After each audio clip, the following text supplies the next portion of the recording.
Sir मुझे पूछना है, जैसे होता है आशीर्वाद, थॉट के थ्रू किसी को आशीर्वाद देना। जो हमारे थॉट हैं वो तो हमसे रिफ्लेक्ट करते ही हैं, हमारे उनसे हम बनते हैं, हमारा नेचर बनता है जो हमारे थॉट्स हैं। तो जैसे बाहर सब में होता है, रिलीजन में खास करके मैं उस तरफ बात करना चाह रहा हूँ कि बहुत सारे लोग मिलके प्रेयर करो, तो उसके लिए एग्जांपल कोई बीमार है, एडमिट है, ऐसे मान लेते हैं। तो क्या ये चीज़ें काम करती है? ऐसा कुछ होता है कि सिर्फ एक की बात नहीं कर रहा, बहुत सारे लोग मिलकर किसी के लिए एक थॉट क्रिएट कर रहे हैं कि वो ठीक हो जाए। दूसरी तरफ हम मानते हैं कि जो नीयत है, वो जिसे जाना है, समय उसका निश्चित है, वो होना ही होना है। कोई एडमिट है उसके लिए, या कोई इसका अपोजिट हो सकता है। ये तो हो गया कि उसके अच्छे के लिए, कोई बुरे के लिए हो सकता है कि कोई बुरा है, किसी ने मेरे ऊपर बहुत सारा गलत कर रखा है। इसमें भी लेयर के मैं मान रहा हूँ गलत कर रखा है, ये हम सब मान रहे हैं कि हाँ इस गरीब को कोई दबा रहा है, तो उसके लिए हम अपोजिट जैसे कह सकते हैं बद्दुआ। तो क्या ये चीज़ें काम करती हैं? बोल के नहीं हम दे रहे, सिर्फ थॉट के लेवल पे हम जब अंदर से कह रहे हैं, तो ये दूसरे के लिए थॉट हमारे तो खुद पे काम करते हैं, पर अदर्स के लिए काम कुछ करते हैं। देखो, जो दुआ और बद्दुआ है वो देने वाले के ऊपर डिपेंड नहीं करती है, वो लेने वाले के ऊपर डिपेंड करती है। आप किसी को आशीर्वाद दे रहे हो बट वो मनी मन आपको गालियां दे रहा है, तो वो आशीर्वाद कैसे काम करेगा? आप किसी का कुछ बुरा चाह रहे हो लेकिन या तो वो न्यूट्रल है या वो आपके बारे में कुछ अच्छा सोच रहा है, तो वो काम कैसे करेगा जब तक वो डरेगा नहीं? अगर आप कहते हो कि ऐसे किसी के ऊपर कुछ किया जा सकता है तो हैव अ साइंटिफिक माइंड। फिर तो वो लोग जो लाइमलाइट में हैं, एक्टर्स हो गए, एक्ट्रेसेस हो गए, वो तो बेचारे जी ही नहीं सकते। उनके ऊपर तो कोई भी कुछ भी कर सकता है। तो दुआ और बद्दुआ का जो सारा खेल है, ये डिपेंड करता है लेने वाले के ऊपर। जैसे जो ज्ञान है उसमें देने वाले की कोई इंपॉर्टेंस नहीं है, लेने वाले की है। जिसमें समझ होगी वो कम में भी समझ जाएगा, वो इशारे में भी समझ जाएगा। और जो बेवकूफ़ होंगे उनके आगे साक्षात भगवान भी आकर के बैठ जाएंगे, तब भी वो नहीं समझ पाएंगे। जो मैं दूसरा पार्ट कह रहा था कि कोई एडमिट है, वो कुछ सोच भी नहीं रहा, कुछ है ही नहीं उसके अंदर, तो वो कि हाँ वो ले सकता है, दे सकता है। हम सब लोग मिलके, मोस्टली सुनने में होता है ऐसा कि हम मिलके उसके लिए प्रेयर करो। तो जो उसके कर्म थे उसके अकॉर्डिंग उसके साथ होता आ रहा है। उसने कहीं गलत ओवरटेक किया हो तो एक्सीडेंट हो गया, वो हॉस्पिटल में पहुंच गया। हम हज़ार लोग मिलके उसके लिए कहें कि इसे जो भी है, जो जिसका है, अल्लाह रब गॉड भगवान उसे अच्छा कर दो, तो ये चीज़ें कुछ काम ऐसा होएगा या कुछ नहीं फ़र्क पड़ता इस चीज़ से? हज़ार क्या, अगर पूरी दुनिया भी मिल करके प्रे करे तो जिसके साथ जो होना है सो तो होना है, उससे कुछ नहीं होता है। और होता कैसे है? As per the laws of the nature. अब इसमें गड़बड़ क्या होती है? कई बार कुछ ऐसी चीज़ें हो जाती हैं जो किसी को समझ नहीं आती है। मतलब मान लो डॉक्टर्स को समझ नहीं आती है, तो आम आदमी क्या बोलता है, चमत्कार हो गया। तो अब उसमें कहीं ना कहीं कोई ना कोई वजह ढूंढ लेता है, चमत्कार क्यों हुआ? अच्छा, वो ना इस वजह से हुआ। तो लोग जो हैं, majority of people in this world, they are extremely stupid. मतलब उनमें रीजनिंग कैपेबिलिटीज़ नहीं है, क्रिटिकल थिंकिंग नहीं है, सोचने समझने की शक्ति नहीं है।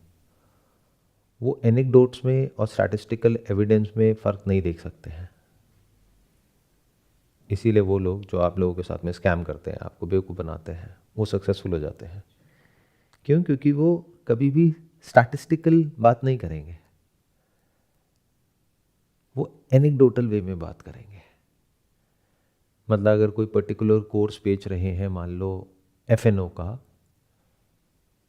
स्टॉक मार्केट ट्रेडिंग का, तो अगर उनको 10 में से 8 बार नुकसान हुआ तो वो नहीं दिखाएंगे, बस 2 बार जो प्रॉफिट हुआ वो दिखा देंगे, और उसको भी बढ़ा चढ़ा करके। या फिर जिन 100 लोगों ने कोर्सेज लिए उसमें से 90 बर्बाद हो गए, उनके कहीं कोई जिक्र नहीं है, बट 1000 में से कोई एक है जिसने कमा लिया। That is called probability.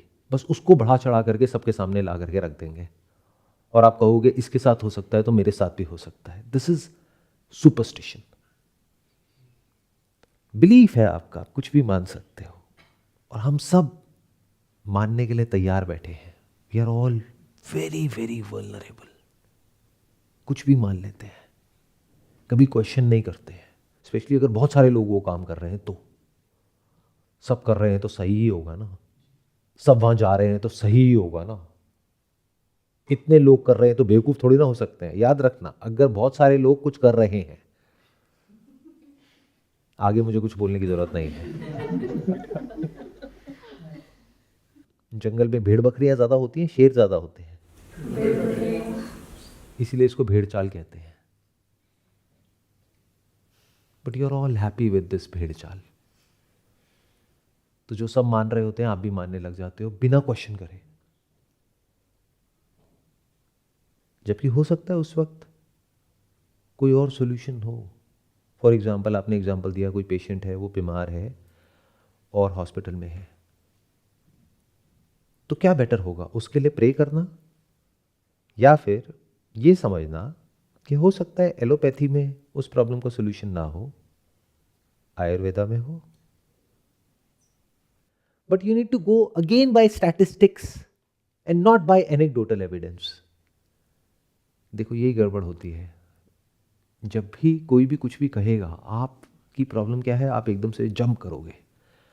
मैंने एक बात बोली कि भाई एलोपैथी में उसका सोल्यूशन नहीं है, आयुर्वेदा में है, तो अब आप क्या कहोगे, हाँ ये बात तो सही है, तो इसका मतलब आयुर्वेदा में जो भी इंसान आगे से आकर के क्लेम कर रहा है तो चलो उसके पास चलते हैं। तो आप बेवकूफ हो, समझदार नहीं हो। But if you can look at it logically, scientifically, step by step, समझो कि क्या हो रहा है, कैसे हो रहा है, किस लेवल पे काम हो रहा है, सामने वालों से प्रूफ मांगो उस चीज का, तब कह सकते हैं कि you are intelligent enough. Sir मेरा क्वेश्चन ये था, जैसे कि आपने बताया लॉ ऑफ कर्म में जैसे जो मल्टीपल लोग करते हैं काम उस पर एक पे फर्क पड़ता है, जो एक करता है मल्टीपल लोग पे फर्क पड़ता है, राइट। तो मेरा क्वेश्चन ये था, जैसे कि एक एग्जांपल लेता हूँ मैं आपको। जैसे कि हम ओशन में गए हैं, फिर रिवर में है, वहाँ पे कांच पड़ा हुआ है नॉर्मली, ठीक है, हमारे पैर में लग गया, हमने तो कुछ गलत नहीं किया, पर मल्टीपल जो लोगों ने, हो सकता है किसी ने कुछ वाइन पिया हो, कुछ पिया हो, तो कांच किसी गिर गया, ठीक है। तो ऐसा कुछ हो सकता है कि हम कुछ प्रिकॉशंस ले सकें जिससे मल्टीपल जो लोगों ने हम पे इफेक्ट ना पड़े। जैसे कि आपने कुछ बताया था पहले, जैसा पॉल्यूशन बहुत ज़्यादा, और आपने बताया था जो नेक्स्ट जनरेशन आने वाली है, हम सब ने पॉल्यूशन किया, अब जो नेक्स्ट जनरेशन आने वाली उनको दिक्कत होगा। तो ऐसे एग्जांपल मैंने दिया था आपको, वाटर वाला भी जो दिया था यही वाला, तो हम क्या प्रिकॉशंस ले सकते हैं, फिर क्या बेस्ट रहेगा इसका। तो आपने दो एग्जांपल दिए, मैं दोनों में आपको सोल्यूशन बता देता हूँ। जो आपने बताया कि अगर आप किसी सी बीच पे जाते हैं, नदी के साइड में जाते हैं और किसी ने दारू पी करके वहाँ पे कांच की बोतल फेंक रखी है, तो अगर लग रहा है कि ऐसी किसी जगह पर है जहाँ पर साफ़ सफाई नहीं है, तो जूते पहन करके जाओ, जूते या चप्पल, है ना, और चप्पल ऐसी हो कि जिसके आर पार वो कांच ना निकल सके, थोड़ी मोटी चप्पल होनी चाहिए। समटाइम्स ऐसा होता है कि जगह ऐसी नहीं है, बोतल टूट गई है और अंदर काफ़ी अंदर ओशन हो गया, फिर आप स्विम कर रहे हो, फिर जा रहे हो अंदर, तो पैर में कांच लग गया, उस समय क्या कर सकते हैं, वो तो हमारे हाथ में नहीं है ना। उस समय अगर आपके पैर में कांच लग गया तो आप फटाफट से बाहर आइए, किसी डॉक्टर के पास जाइए और पट्टी कराइए। अगर ज़्यादा है तो स्टिचेस लगवाइए, कम है तो बैंडेड वगैरह से भी काम चल सकता है, और अगर कोई मेटल की चीज़ है तो एक इंजेक्शन होता है वो भी लगवाना पड़ेगा, जहाँ तक मुझे पता है। बाकी एक डॉक्टर ज़्यादा अच्छे से बता पाएगा इस चीज़ में। दूसरा जो आपका क्वेश्चन था कि भाई पोल्यूशन के लिए क्या करें, तो उसके लिए मास्क लगा सकते हैं। एक मास्क आता है जिससे पोल्यूशन का हमारे ऊपर असर कम होता है।